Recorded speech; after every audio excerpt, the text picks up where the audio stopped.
BJP అన్న పేరుని ఇంటి పేరుగా మార్చుకుని ఇన్నాళ్ళు పట్టింది టికెట్ రావడానికి. బీజేపీ అని ఇంటి పేరుగా మార్చుకోవడం అంటే ప్రజలు మార్చారు. ఒక బీజేపీకి ఎవరు లేని రోజుల్లో నేను 90లో ఉన్నాను.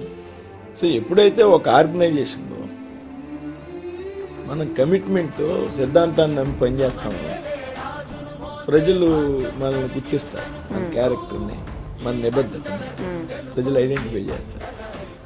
సో బోప్తరాజు శ్రీనివాసన్ బీజేపీ నేను ఒక్కడనే ఉండి ముందు ఉండి అన్నీ నడిపిస్తున్నాను కాబట్టి ప్రజలే బీజేపీ వర్మగా పిలవడం మొదలెట్టారు.